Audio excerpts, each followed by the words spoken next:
Par sa sagesse, il a étendu les cieux par son intelligence. Jérémie 51, verset 15. Il a créé la terre par sa puissance, il a fondé le monde par sa sagesse, il a étendu les cieux par son intelligence. Voilà, c'est ça. Genèse, chapitre 1, verset 9 à 13, en parlant des luminaires. Psaume 24, 2. Car il a fondé sur les mers et affermi sur les fleuves. Psaume 37, 7. Il amoncelle en un tas les eaux de la mer et il met dans des réservoirs les abîmes. Job 26, 10. Il a tracé un cercle à la surface des eaux comme limite entre la lumière et les ténèbres. Job 38, 8. Qui a fermé la mer avec les dépotes quand elle se lança du sein maternel. Psaume 104, 6. Tu l'avais couverte de l'abîme comme d'un vêtement. Les eaux s'arrêtaient sur les montagnes. Psaume 149. Tu as posé une limite que les eaux ne doivent point franchir, afin qu'elles ne reviennent plus couvrir la terre. Psaume 104, 14. Il fait germer l'herbe pour le bétail et les plantes pour les besoins de l'homme, afin que la terre produise de la nourriture. Psaume 104, 16. Les arbres de l'Éternel se rassasient, les cèpes du Liban qu'il a plantés. Genèse 1, 14 à 19. Psaume 149. Il a fait la lune pour marquer les temps. Le soleil sait quand il doit se coucher. Psaume 136, verset 7. Celui qui a fait les grands luminaires, car sa miséricorde dure à toujours. Amen. Psaume 136, 9. La lumière et les étoiles pour présider la nuit, car sa miséricorde durera toujours. Amen. Psaume 148, verset 3.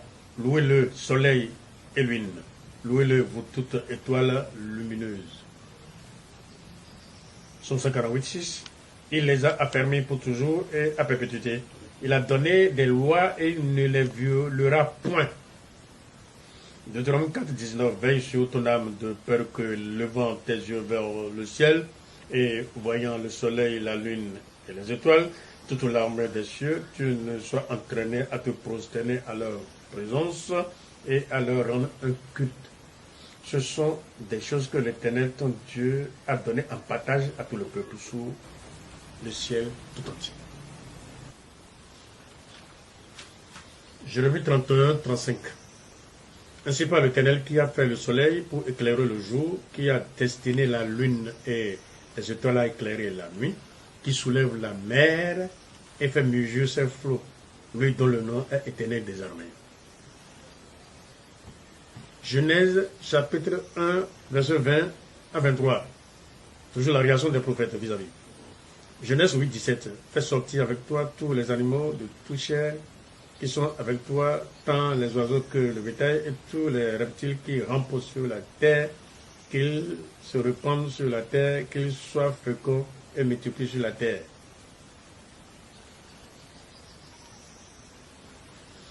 Psaume 148, verset 7. Louez l'Éternel du bas de la terre, monstres marins, et vous tous abîmes. Du bas de la terre, c'est-à-dire, sous la terre, il y a encore des vies. Il y a 7 terres. C'est ça. Il y a encore des personnes, pas de notre nature, d'une autre nature, ainsi de suite. 7. Donc, louez l'Éternel du bas de la terre, monstres marins, et vous tous abîmes. Donc, il est bon d'étudier. Puisque vous êtes dans une église, bon, que vous ne maîtrisez pas, c'est grave. On vous appellera des enfants bâtards. Si vous vivez dans une maison et on vous demande quel est le nom du père, du grand-père de votre maison, tu dis, tu ne sais pas. Tu es vraiment de cette maison?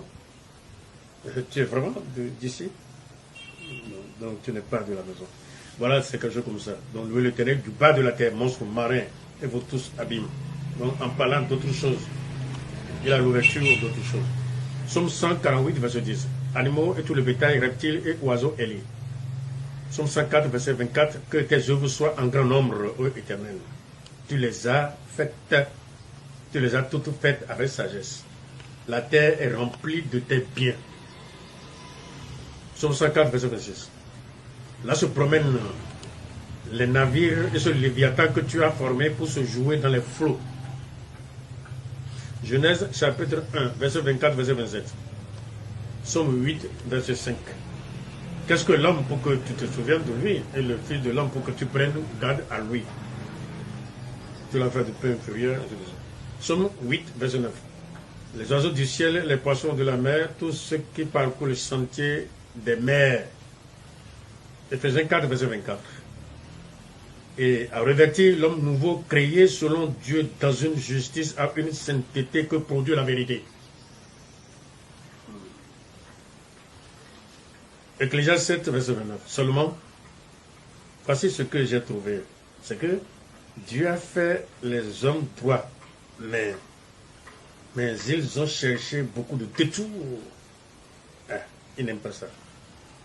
Genèse 5, verset 1. Voici le livre de la postérité d'Adam. Lorsque Dieu créa l'homme, il le fit à la ressemblance de Dieu. Genèse 5, verset 2. Il créa l'homme et la femme. Il est béni. Et il les appela du nom d'homme lorsqu'il fut créé. Genèse 2, 7. L'Éternel Dieu forma l'homme de la poussière de la terre et souffla dans ses narines un souffle de vie et l'homme devint un être vivant, une personne vivante. Genèse 21, verset 23. Jure-moi maintenant ici par le nom de Dieu que tu ne tromperas ni moi, ni mes enfants, ni mes petits-enfants, et que tu auras pour moi et le pays où tu séjournes la même bienveillance que j'ai eue pour toi. Genèse 2. Ah oui. Voilà, donc c'était ça. Genèse 1, 24, 27. Cela devait se limiter à ce niveau.